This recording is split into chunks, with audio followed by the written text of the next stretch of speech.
ಯೇಸು ಕ್ರಿಸ್ತನ ಮಧುರವುಳ್ಳ ನಾಮದಲ್ಲಿ ನಿಮ್ಮೆಲ್ಲರಿಗೂ ವಂದನೆಗಳು. ಉದಯಕಾಲದ ಆತ್ಮಿಕ ಉಪಹಾರ ಕಾರ್ಯಕ್ರಮಕ್ಕಾಗಿ ಎಲ್ಲರಿಗೂ ಶುಭ ಮುಂಜಾನೆ. ಈ ಮುಂಜಾನೆ ವೇಳೆಯಲ್ಲಿ ನಿಮ್ಮನ್ನು ದೇವರು ಎಲ್ಲಾ ಕೆಲಸ ಕಾರ್ಯಗಳಿಂದಲೂ ದೇವರ ಆಶೀರ್ವಾದ ಮಾಡಲಿ.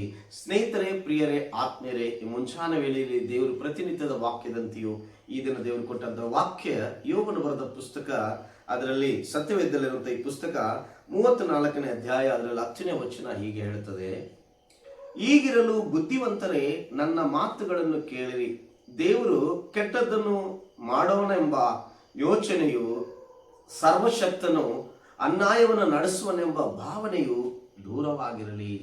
ದೇವರಿಗೆ ಸ್ತೋತ್ರ ಹೇಳುತ್ತೇನೆ. ನೋಡ್ರಿ, ಇಲ್ಲಿ ಭಕ್ತನ ಏನ್ ಹೇಳ್ತಾ ಇದ್ದಾನಂತಂದ್ರೆ, ಪ್ರತಿ ಮನುಷ್ಯನು ನೋಡ್ರಿ, ಇವತ್ತು ಸತ್ಯವನ್ನು ಅರಿಯದಿರುವಂತ ಮನುಷ್ಯನು, ದೇವರ ಶಕ್ತಿ ಅಂತದ್ದು, ದೇವರು ಎಂಥವನನ್ನು ತಿಳಿಯದೇ ಇರುವಂತ ಮನುಷ್ಯ ಇವತ್ತು ದೇವರ ಮೇಲೆ ಗುಣಗಾಡುವಂಥದ್ದು, ದೇವರಿಗೆ ಕೆಟ್ಟದಾಗಿ ಮಾತನಾಡುವಂಥದ್ದು, ದೇವರೇ ಇಲ್ಲ ಅಂತ ಹೇಳುವಂಥವ್ರು ಎಷ್ಟೋ ಜನನ ನಾವು ಈ ಲೋಕದಲ್ಲಿ ನೋಡ್ತೇವೆ. ಹೇಗೆ ಅಂದ್ರೆ, ನಮ್ಮ ಪರಿಸ್ಥಿತಿಗಳು ಸ್ವಲ್ಪ ಕಷ್ಟಕರವಾಗಿರುವಾಗ, ಅನಾರೋಗ್ಯ, ಅಸ್ವಸ್ಥತೆ, ಸಾಲ, ಸಂಬಂಧಗಳಲ್ಲಿರುವಾಗ, ಯಾವುದೋ ಸಣ್ಣ ಪುಟ್ಟ ನಿಂದೆ ಅವಮಾನಗಳು ಬರುವಾಗ ನಿಜವಾಗ್ಲಿ ನಾವು ಅನ್ಕೊಳ್ತೀವಿ ನಾವೇ ಕರೆಕ್ಟ್ ಆಗಿದ್ದೀವಿ, ದೇವ್ರು ಸರಿ ಇಲ್ಲ ಅನ್ನೋ ರೀತಿಯಲ್ಲಿ ನಾವು ಮಾತಾಡ್ತೀವಿ. ದೇವ್ರಿದ್ರೆ ನನ್ನ ಪರಿಸ್ಥಿತಿ ಹಿಂಗಾಗ್ತಿತ್ತಾ, ದೇವರಮ್ಮ ನೆಲ್ಲಿದ್ದಾನೆ, ದೇವರೇ ಕೆಟ್ಟವನವನು ಎಂಬುದಾಗಿ ಈ ರೀತಿಯಲ್ಲಿ ಯಾರನ್ನೊಬ್ರು ಈ ಲೋಕವನ್ನು ಬಿಟ್ಟು ಹೋಗ್ಬಿಟ್ರೆ ದೇವರು ನಿಜವಾಗ್ಲಿ ಆ ಮನಸತ್ವ ಇಲ್ಲದವನು. ಯಾಕಂದ್ರೆ ಇಂಥ ಒಳ್ಳೆ ಮನುಷ್ಯನ ಸತ್ತೋಗ್ಬಿಟ್ಟ ಅಂತೇಳಿ. ನೋಡ್ರಿ, ಆ ಮನುಷ್ಯನ ಉಂಟು ಮಾಡಿದ ದೇವರಂತ ಜ್ಞಾನದೇ ಇಲ್ಲದೆ ಜನರು ಮಾತಾಡೋದನ್ನು ನಾವು ನೋಡ್ತೇವೆ. ನಿಜವಾಗ್ಲೂ ಹೇಳುತ್ತೇನೆ, ಪ್ರತಿ ಮನುಷ್ಯನಿಗೆ ಇವತ್ತು ಹೆಂಗಿದೆ ಅಂದ್ರೆ,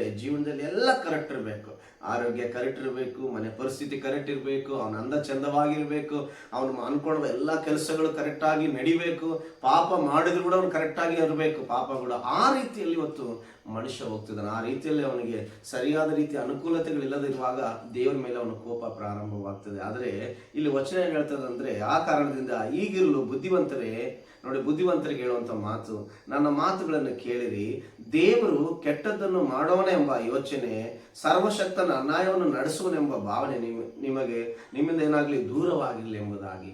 ನಿಜವಾಗ್ಲಿ ದೇವರು ಯಾವತ್ತು ನಮಗೆ, ಯಾವ ಮನುಷ್ಯನಿಗೆ ಕೆಟ್ಟದ್ದು ಮಾಡೋದಕ್ಕೆ ದೇವರು ಕಾರಣನ ಅಲ್ಲವೇ ಅಲ್ಲ. ಯಾಕೆಂದ್ರೆ ದೇವರನ್ನು ನಮ್ಮನ್ನು ಸಂತೋಷಕ್ಕೆ, ಸಮಾಧಾನಕ್ಕೆ, ನೆಮ್ಮದಿಗೆ, ಒಳ್ಳೆಯ ವಿಷಯಗಳಿಗೆ ಮಾತ್ರ ಆತನ ಕಾರಣನಾಗಿರ್ತಾನೆ ಹೊರತು ಕೆಟ್ಟದನ್ನು ಆತನಿಗೆ ಸಂಬಂಧ ಇಲ್ಲ. ಕೆಟ್ಟದ್ದು ಏನಾದರೂ ಬಂದ್ರೆ ಅದು ನಮ್ಮಿಂದಲೇ ಆಗುವಂಥದ್ದು ಹೊರತು ದೇವರಿಂದ ಆಗುವಂಥದ್ದಲ್ಲ. ಅದಕ್ಕೆ ದೇವರು ನಮಗೆ ಸ್ವ-ಇಚ್ಛೆಯಾಗಿ ಇಲ್ಲಿ ನಮ್ಮನ್ನು ಸ್ವತಂತ್ರರನ್ನಾಗಿ ಬಿಟ್ಟು, ನಮಗೆ ಆತನ ಜ್ಞಾನ ನಮ್ಮಲ್ಲಿಟ್ಟು, ನೀವೇ ಇದನ್ನು ಯಾವ ರೀತಿಯಲ್ಲಿ ಕೆಟ್ಟದ್ದು ಒಳ್ಳೇದು ಯಾವ ರೀತಿಯಲ್ಲಿ ಅಂತ ಅರಿವುಪಡಿಸ್ಕೊಳ್ಳುವಂಥ ಜ್ಞಾನ ದೇವರು ನಮ್ಮಲ್ಲಿಟ್ಟು ಈ ಲೋಕದಲ್ಲಿ ಇಟ್ಟಿದ್ದಾನಂದ್ರೆ, ನಿಜವಾಗ್ಲೂ ಆತನ ಅನ್ಕೊಂಡ್ರೆ ಆತನ ಎಲ್ಲ ರೀತಿಯಲ್ಲಿ ಆತನೇ ಮಾಡಬಹುದಾಗಿತ್ತು, ಆತನೇ ನಮ್ಮನ್ನು ಲೀಡ್ ಮಾಡಬಹುದಾಗಿತ್ತು. ಆದರೆ ದೇವರು ನಮ್ಮನ್ನು ಕೂಡ ಈ ಲೋಕದಲ್ಲಿ ಸ್ವತಂತ್ರರಾಗಿರ್ಬೇಕೆಂಬ ಭಾವನೆ ಉಳ್ಳ ಒಳ್ಳೆ ದೇವರಾಗಿರೋದ್ರಿಂದ ನಮ್ಮನ್ನು ಇಟ್ಟಿದ್ದಾನೆ. ಆ ಕಾರಣದಿಂದಲೇ ನಾವು ಇವತ್ತು ನಮಗೆ ಸ್ವ-ಇಚ್ಛೆ ನಮಗೆ ಕೊಟ್ಟಿರುವಂತಹ ಸ್ವತಂತ್ರತೆಯಿಂದಲೇ ನಾವು ಇವತ್ತು ದೇವರನ್ನ ಇಲ್ಲ ಸಲ್ಲದಾಗಿ ಮಾತನಾಡ್ತಾ ಇದ್ದೀವಿ.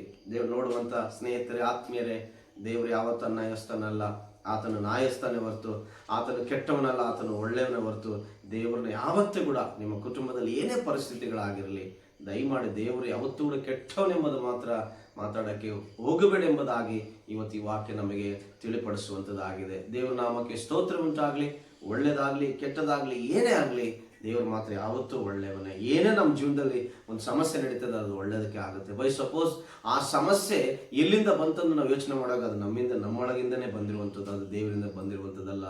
ಆ ಕಾರಣದಿಂದ ಆತ್ಮೀಯರೇ, ಪ್ರಿಯರೇ, ದಯಮಾಡಿ ದೇವರ ಬಗ್ಗೆ ಯಾವತ್ತೂ ಕೂಡ ಯಾರು ಕೆಟ್ಟದಾಗಿ ಮಾತನಾಡಿರೋ, ಆತನು ಕೆಟ್ಟವದನು, ಆತನು ಸರಿ ಇಲ್ಲ, ಅಂಥವನು ಇಂಥವನು ಎಂಬುದಾಗಿ ಮಾತನಾಡಕ್ಕೆ ಹೋಗದೆ, ದೇವರೇ ನಿನ್ನ ಚಿತ್ತ ಏನಿದೆ ಅದೇ ನಡೀಲಿ ಎಂಬುದಾಗಿ ಹೇಳುವಾಗ ನಿನ್ನ ಕುಟುಂಬದಲ್ಲಿ ಎಲ್ಲವೂ ಸಂತೋಷವಾಗಿ ಇಲ್ಲದಿದ್ದರೂ ಕೂಡ ನಿನ್ನ ಆತ್ಮಿಕವಾದ ಸಂತೋಷದಲ್ಲಿ ದೇವರು ನಡೆಸುವುದಕ್ಕೆ ಶಕ್ತನಾಗಿದ್ದಾನೆ. ದೇವರು ನಿಮ್ಮನ್ನು ಆಶೀರ್ವದಿಸಲಿ. ಈ ವಾಕ್ಯಗಳು ನಿಮ್ಮ ಜೀವನದಲ್ಲಿ ಕಾರ್ಯ ಮಾಡಲಿ. ಪ್ರಾರ್ಥಿಸಿಕೊಳ್ಳೋಣ. ಪರಲೋಕದಲ್ಲಿರುವ ಒಳ್ಳೆಯ ತಂದೆ, ಈ ಮುಂಚಾನ ವೇಳೆಯಲ್ಲಿ ಕರ್ತನೆ, ನೀನು ತಿಳಿಸಿದ ವಾಕ್ಯದ ಮೇರೆಗೆ ಕರ್ತನೆ, ಪ್ರತಿ ಮನುಷ್ಯ ಇವತ್ತು ಲೋಕದಲ್ಲಿ ನೋಡುವಾಗ ದೇವರಮ್ಮ ನೆಲ್ಲಿದ್ದಾನೆ, ದೇವರ ಹಂಗ ಹಿಂಗ ಎಂಬುದಾಗಿ ಎಷ್ಟೋ ಜನ ಕರ್ತನೆ ಕೆಟ್ಟದಾಗಿ ದೇವರೇ ನಿನ್ನ ಬಗ್ಗೆ ಮಾತನಾಡುವುದನ್ನು ನಾವು ನೋಡ್ತೇವೆ.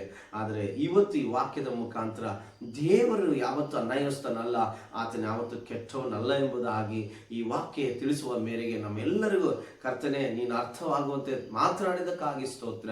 ದೇವರೇ, ನೋಡುವ ಪ್ರತಿಯೊಬ್ಬರನ್ನು ಕರ್ತನೆ ನೀನು ಕರ್ತನೆ ದೇವರು ಯಾವತ್ತು ಒಳ್ಳೆಯವನು, ನ್ಯಾಯಸ್ಥನೆಂಬುದಾಗಿ ತಿಳಿದುಕೊಂಡು ಜನರು ಬದುಕುವುದಕ್ಕೆ ಕೊಟ್ಟ ಕೃಪೆಗಾಗಿ ಸ್ತೋತ್ರ. ಎಲ್ಲರನ್ನ ಆಶೀರ್ವದಿಸು, ನನ್ನನ್ನು ಆಶೀರ್ವದಿಸು. ಈಗ ನಿನ್ನ ವಾಕ್ಯದ ರಹಸ್ಯಗಳಿಂದ ದೇವರು ದೇವರೇ, ಜನರಿಗೂ ನನಗೂ ಬೇಕಾದಂತೆ ಎಲ್ಲ ಆತ್ಮಿಕ ದೇಹವಾದ ಬಲವನ್ನು ತುಂಬಿಸಿ ನಡೆಸಿ ಆಶೀರ್ವದಿಸಬೇಕೆಂದೇಳಿ ಘನಮಾನ ಮಹಿಮೆ ನಿನಗೆ ಸಲ್ಲಿಸ್ತೀನಿ. ನೋಡುವ ನನ್ನ ಸ್ನೇಹಿತರೆಲ್ಲರ ಕೆಲಸ ಕಾರ್ಯಗಳನ್ನು ಆಶೀರ್ವಾದ ಮಾಡು, ಅವರಿಗಿರುವ ಕುಂದು ಕೊರತೆಗಳೆಲ್ಲ ನೀಗಿಸು, ನೀನೇ ಮಹಿಮುಂದು ಯೇಸುವಿನ ನಾಮದಲ್ಲಿ ತಂದೆ, ಆಮೆನ್. ಎಲ್ಲರಿಗೂ thank you. God bless you. ದೇವರು ನಿಮ್ಮನ್ನು ಆಶೀರ್ವದಿಸಲಿ.